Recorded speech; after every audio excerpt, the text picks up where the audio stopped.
میں پناہ مانگتا ہوں اللہ کی شیطان مردود سے۔ شروع کرتا ہوں اللہ کے نام سے جو بڑا مہربان اور نہایت رحم کرنے والا ہے۔ رمیز وائس کے تمام ناظرین کو السلام علیکم۔ گزارش ہے کہ آقا دو جہاں محمد مصطفیٰ صلی اللہ علیہ وآلہ وسلم کی خدمت میں ایک عدد درود ابراہیم کا تحفہ پیش کر دیجئے۔ جزاک اللہ۔ ناظرین محترم، جناب رباب سلام اللہ علیہ حضرت امام حسین علیہ السلام کی زوجہ محترمہ تھی۔ آپ مادر جناب بی بی سکینہ سلام اللہ علیہ اور شہزادہ علی اصغر علیہ السلام تھی۔ آپ ایک نیک پاک دامن اور مومنہ بی بی تھی۔ ان کے والد شام کے شہر کے گورنر تھے۔ آپ کے والد کو حضرت امام علی علیہ السلام اور ان کے خاندان سے بے انتہا محبت تھی، اس لیے انہوں نے اپنی بیٹی کی شادی حضرت امام حسین علیہ السلام سے کی۔ حضرت امام علی مقام مولا حسین علیہ السلام بھی جناب رباب سلام اللہ علیہ سے بہت محبت کرتے تھے، اور آپ نے فرمایا کہ جس گھر میں بی بی رباب سلام اللہ علیہ اور میری لاڈلی میری جان بی بی سکینہ سلام اللہ علیہ ہوں گی، وہ گھر مجھے بہت پسند ہے، وہ میرے لیے سکون کی جگہ ہے۔ بی بی رباب سلام اللہ علیہ ہمیشہ امام حسین علیہ السلام کے شانہ بشانہ رہی۔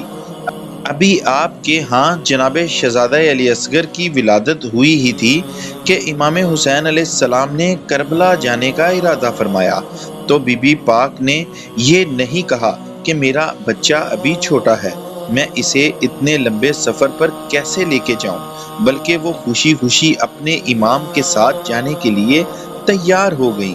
جناب بی بی رباب سلام اللہ علیہ نے اپنے 6 مہینے کے بچے کے ساتھ اس لمبے سفر میں بہت سختیاں برداشت کی، لیکن کبھی بھی امام علی مقام سے کوئی شکوہ یا شکایت نہیں کی۔ 2 محرم الحرام کو جناب امام علی مقام نواسہ رسول جگر گوشہ بطول حضرت امام حسین علیہ السلام کا قافلہ کربلا پہنچ گیا۔ کربلا میں دن گزرتے رہے اور حالات اتنے سخت ہو گئے کہ ان کا بچہ جناب علی اصغر بہت زیادہ پیاس کی وجہ سے تڑپ رہا تھا۔ بی بی پاک حضرت علی اصغر کو دودھ نہیں دے سکتی تھی، کیونکہ شدید بھوک و پیاس اور گرمی کی شدت کی وجہ سے ان کا دودھ بھی سوکھ چکا تھا۔ ایک وقت وہ بھی آیا کہ جناب حضرت امام علی مقام جناب شہزادہ علی اصغر کو اپنی گود میں لے کر میدان جنگ کی طرف گئے اور دشمنوں کو شہزادہ علی اصغر کی پیاس کے بارے میں بتایا، تاکہ شاید دشمنوں کو اس معصوم بچے پر ترس آ جائے اور وہ یہ سوچیں کہ اس معصوم دودھ پیتے بچے کی کیا غلطی ہے۔ لیکن افسوس در افسوس دشمنوں نے اس معصوم بچے کی پیاس کا جواب تیر سے دیا۔ ہرمل لانتی نے شہزادہ علی اصغر علیہ السلام پر 3 منہ والا تیر چلایا، جو آپ کی گردن مبارک کے آر پار ہو گیا اور خون کا ایک ایسا فوارہ آسمان کی طرف اچھلا۔ شہزادہ علی اصغر اپنے بابا کے ہاتھوں میں ہی شہید ہو گئے۔ امام علی مقام نے اپنے رب کو گواہ بنا کر فرمایا، اے اللہ تو میرے انمول قربانی کا گواہ رہنا۔ بعد ازاں حضرت امام علی مقام امام حسین علیہ السلام جناب علی اصغر کے بے جان جسم اقدس کو لے کر خیمے کی طرف واپس لوٹے۔ حضرت امام حسین علیہ السلام نہیں چاہتے تھے کہ جناب رباب سلام اللہ علیہ اپنے شہید بچے کو اس حالت میں دیکھیں۔ جناب رباب ایک ماں تھی، وہ سب کچھ سمجھ رہی تھی۔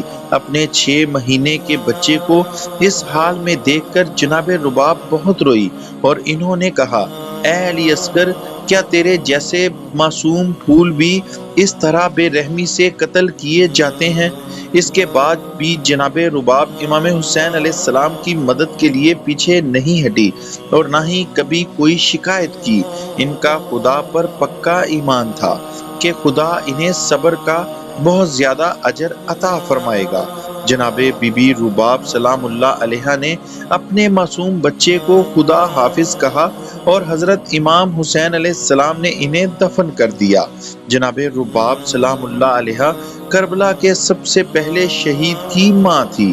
عاشوراء کے دن کے بعد جناب رباب اسیروں کے قافلے کے ساتھ کوفہ اور شام گئی اور راستے میں پڑنے والی مصیبتوں پر صبر کرتی رہی۔ جب اسیروں کا قافلہ یزید لعنتی کے دربار میں پہنچا تو حضرت امام حسین علیہ السلام کا سر یزید کے سامنے رکھا ہوا تھا۔ جناب رباب سلام اللہ علیہ نے جب حضرت امام علی مقام کا سر اقدس دیکھا تو وہ آگے بڑھی اور انہوں نے امام کا سر اپنی گود میں لے لیا اور اسے چومنے لگی۔ اس کے بعد آپ نے ایسے شعر پڑھے جن کو سن کر سبھی رونے لگے اور پورے دربار میں ایک دم سے سناٹا چھا گیا۔ وہاں کھڑے لوگ بھی رو رہے تھے۔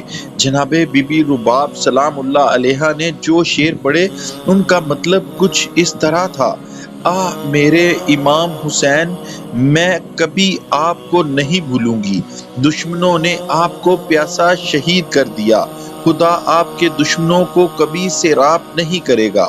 آپ میرے لیے اس پہاڑ کی طرح تھے جس کے سائے میں میں پناہ لیتی تھی۔ آپ ہمیشہ مجھ سے مہربانی اور محبت کے ساتھ پیش آئے۔ خدا کی قسم، میں آپ کے بعد ہمیشہ اکیلی رہوں گی یہاں تک کہ میرا جسم مٹی میں دفن کر دیا جائے۔ انہوں نے سچ ہی کہا تھا۔ انہوں نے امام علی مقام سے اتنی محبت کی تھی کہ امام کی شہادت کے بعد اکیلی ہی رہی اور ان کے غم میں زندگی گزار دی۔ جناب بی بی رباب سلام اللہ علیہ جب مدینے واپس آئی تو 1 سال تک امام حسین علیہ السلام کے لیے عزاداری کی۔ آپ امام حسین علیہ السلام کی شہادت کے بعد پورے 1 سال تک دھوپ میں بیٹھا کرتی تھی۔ ناظرین محترم، یہ تھی کربلا کی مائیں، یہ تھی پاک دامن و وفادار بیویاں۔ اللہ پاک امام علی مقام حضرت امام حسین علیہ السلام اور ان کے اہل و اصحاب کے دشمنوں کو نیست و نابود فرمائے۔ آمین یا رب العالمین۔